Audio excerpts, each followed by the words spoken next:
What's up, vapors? Thanks for checking out Daily Vape TV. My name is Nick, and it's Fresh Build Friday. That's right, it's that time of the week again where we get you ready for the weekend with a brand new coil build. So I've got a fun one for you guys today. This is something really unique and different, not something you see every day. This is the Mesh RDA by Vape. It's something new and different to take a look at and just kind of out of the ordinary. So with that, I was really worried that this would be a difficult build, but this is a really easy build, and I'm really excited to show you guys the intricacies of actually putting a coil on this thing. But yeah, I remember Mesh from the days of the Genesis atomizer, so for me that was a royal pain in the ass. This is the exact opposite of that, which I absolutely love. So with that, let's get started with this build here. Let's go ahead and grab our mod, our addy, our wick, our wire, our juice, all that good stuff. Let's go down to the close-up view and build it up. Alright guys, so this is the type of wire that we're going to be using for this build, which is the Vape mesh wire. This is the Kanthal A1 version. There are other versions available online. I know there's stainless and nichrome as well, but today we're going to be using the regular old Kanthal version because that's what they sent along with the old mesh RDA. So with that, we're just going to take our little strip here, and I feel like we need about an inch or so, so that's what we're going to cut off. So right about, you know what, we'll do a little bit, probably over an inch, just in case. We can always trim it. So there we go. And let's just put our little sticky thing back on so our spool doesn't go crazy on us the second we let go. As we bring in the Mesh RDA. So here we have it, the Mesh RDA. As you can see, it's a pretty plain and simple build deck. It's a, postless deck with these two big slots in there, which is kind of neat. And this build is incredibly easy. So it shouldn't take too long, but the real important thing when it comes to this particular device is actually wicking it. So that's kind of what we're going to be spending a lot of our time on in this video here. So all you got to do to get started is just kind of put this little piece of mesh into the slot and tighten down the screw on the side, which it's super easy to build on this thing. And a lot of people are going to find this as a lifesaver. If you find it tricky to build coils, or if you have a hard time actually like wrangling wire around, this thing is going to be great for you because it is so incredibly easy to build. So you're just going to kind of curve it around. You don't want to crease this mesh at all. You want to curve it around and then just put it right there in that slot. Just kind of find the happy medium with this stuff here. And there's no real rhyme or reason behind, how much mesh I'm actually using. I'm sure you could use more or less, but I haven't quite got down the actual science of the resistance on this stuff here. So I feel like an inch is an appropriate kind of measurement for any first-time builder out there just looking to get going with this guy here. Now what I'm going to do is I'm going to take the largest bit on my Coil Master kit. We're going to take the 4mm bit here and put it on our jig. So this way we can have a nice round top piece, and that's kind of what I'm going for here. I'm going to try to even it out as much as I can by just kind of putting that bit in there and pulling up.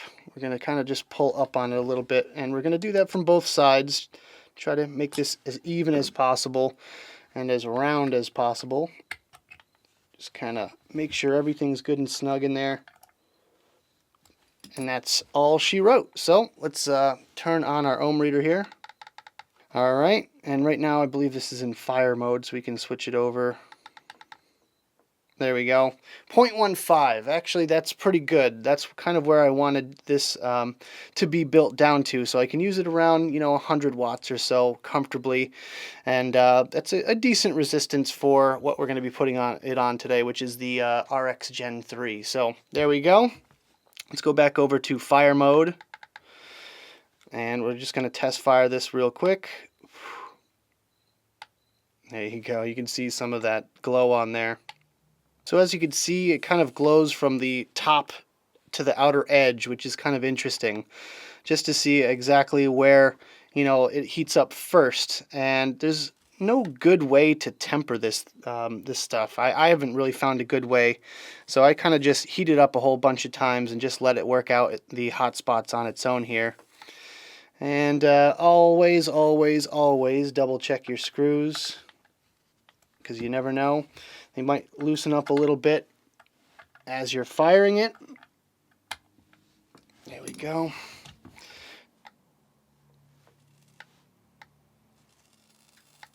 There we go. And it looks good to me.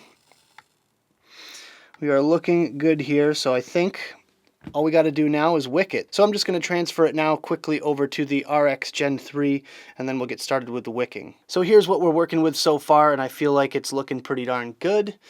We've got it on the RX Gen 3 now, and now we're going to just wick it. So it's a quirky little thing to wick. I'll be honest with you, it took me a little bit to kind of get this down, and I'm not going to speed up the wicking process on this one because it's really, really important. So I'm using, of course, Native Wicks today, as always. Thank you, Native Wicks, for sending me some awesome cotton to use for these videos. Really do appreciate it.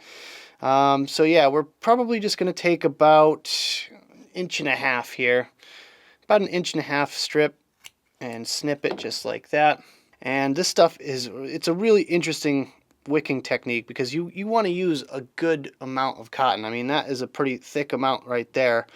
But in actuality, you might end up needing all of that thickness. So I'm just going to try to kind of scrunch up one end here and fit it through. You got to be really careful you don't catch any of the edges, because those edges are really sharp and they will rip those fibers pretty easily. So kind of get it in there and get it really super tight, as tight as you could possibly get it.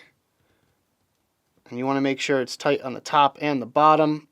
There's not a whole lot of wiggle room, and that actually looks pretty darn good. And the real trick with this stuff here is kind of teasing out those fibers. You got to tease the crap out of it.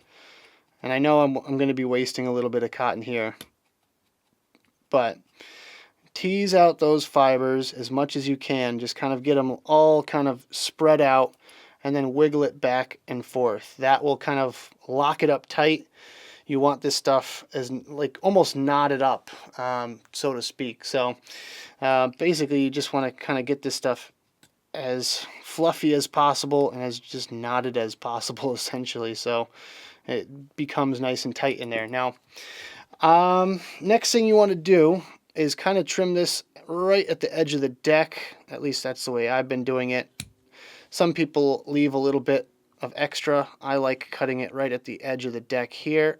I'll explain why in just a second. So now we have our little kind of sausage of cotton right in there. I usually call it the caterpillar of cotton because it looks like a woolly caterpillar. So yeah, well, in order to not get hot spots on this build, you really have to tuck in all this excess. And the only way to do that without, you know, just really moving this stuff around is by juicing it first. So I'm actually going to bring in my juice here real quick, and we're just going to dump a little bit on there. And kind of not fully saturate, but just get enough to where all the outside fibers are wet. Just like that. And today I'm using this Fuggin' Vapor, what is it, Mr. T and the Lemons. This is raspy lemonade. So that's the juice I'm using on this one here. And I'm just kind of saturating it, sorta. Not quite fully saturated, but enough. And then what we're going to do is just tuck all of this extra cotton here underneath what's already inside the coil. Now that seems really weird and something that, you know, doesn't sound right, because normally you have like your wick tails kind of going around the edge of the deck, but with this one here you want that more or less to kind of fill in the extra space below the sidelines here, because cotton wants to stay round, but you want to make it, force it basically into the shape of the actual mesh. So you kind of have to just shove it back underneath itself, make sure it's filling in all those little gaps on the sides. And I'm really not worried about this coil whatsoever.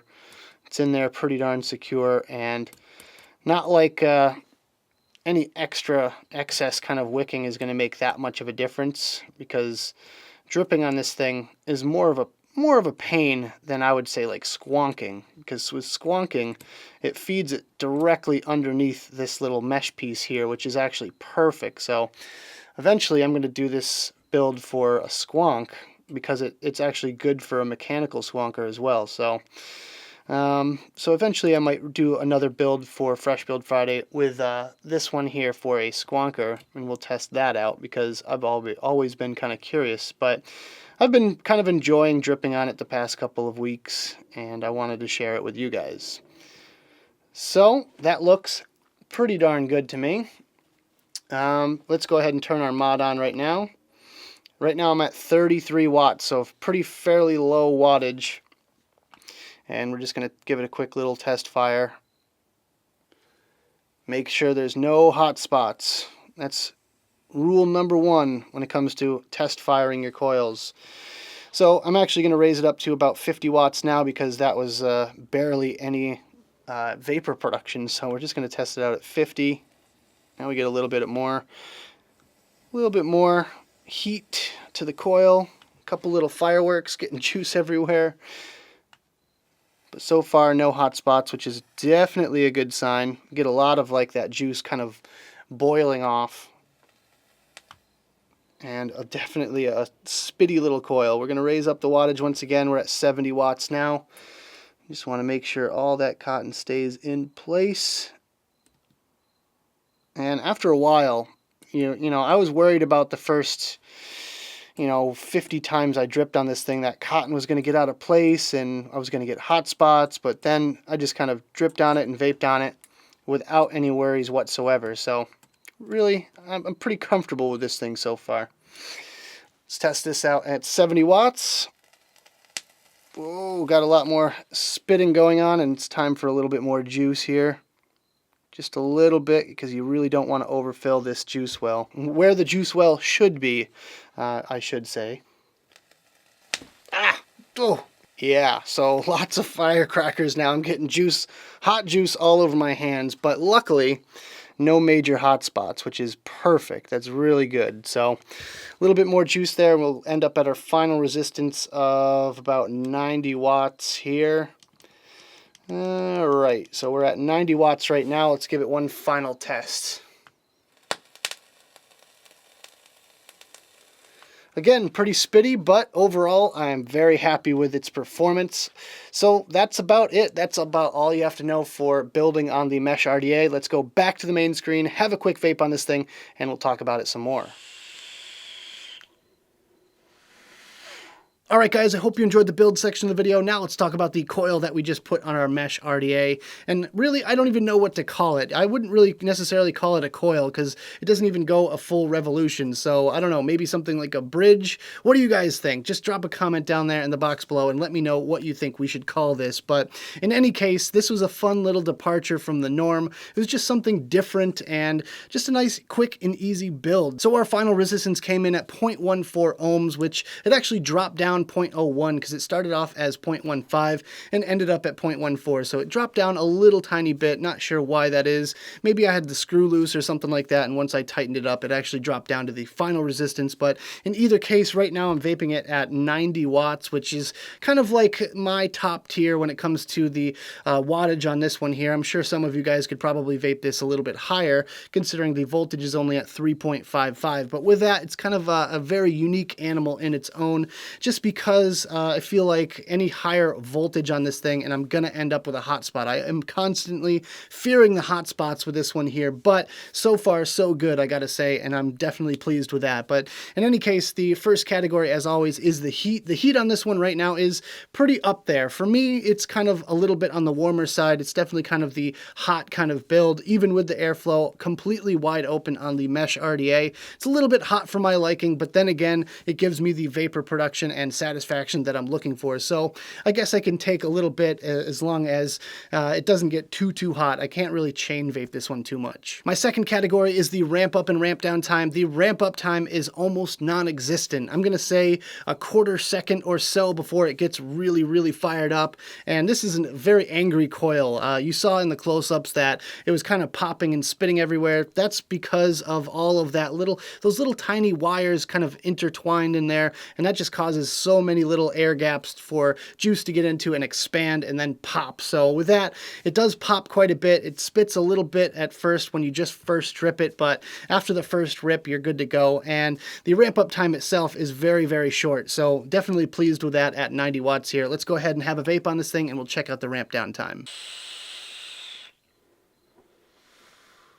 The ramp down time is almost non-existent. I get about maybe 2 seconds of ramp down, and it's a very low sizzle. So with that, yeah, I'm really happy with the ramp down time. I'm really happy with the ramp up time on this one. So far, this is definitely a winner for me. My third category is the difficulty of this build. This is one of the easiest things I've ever built, and that's saying a lot because a microcoil is super easy for me.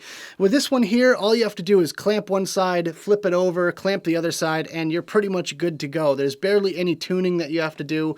All you have to worry about really is the hot spots when you go to wick it. So you kind of have to just master that technique on your own, and it's going to take a little bit of practice, but I found that, you know, fluffing up those wicks and really teasing them out and then just kind of tucking them underneath like that really helps the situation. So with that, just play around with it once you get one of these mesh RDAs and you'll definitely have a lot of fun. And for my fourth and final category, which is the flavor on this build, today I'm vaping this Mr. T and the Lemons by Fuggin' Vapor. They've got a really great deal going on right now on their website, 600 mils of juice for 60 bucks. So make sure you check that out. I'll drop a link right down there in the description. But with that, this is a raspberry lemonade flavor, and I gotta say, I am very impressed. I get the tartness from the raspberry, I get a little bit of tart from the lemon, and a nice sweet lemonade-y kind of finish. Very happy with this build as well. The flavor I'm getting off of it is amazing. You get all those light notes of the fruit flavors, and the sweetness definitely comes through as well. The only thing that kind of concerns me with this sort of setup I've got going on is with the dessert flavors. I'm really not sure how they perform with dessert flavors. Again, I'm going to have to try this build again, probably on the Squonker with a dessert flavor to really get a feel for how it performs with that. But as far as with the fruity flavors, A-okay in my book. I am getting excellent flavor, and not only that, I'm getting vapor production as well. So that about does it for this video, guys. I hope you enjoyed. If you did, make sure you hit that like button and subscribe for more videos just like this. Don't forget to click that notification bell right next to the subscribe button if you want to be alerted whenever I upload videos. Shout out to you guys in the notification squad for getting here early. Also, leave me some comments in the box below. I'd love to hear your thoughts about this build, the mesh RDA, the mesh wire, or anything else you guys want to discuss down there. Also, make sure you check out the advocacy and my social media links right down there in the description. Thank you guys so much for tuning in, and as always, vape on.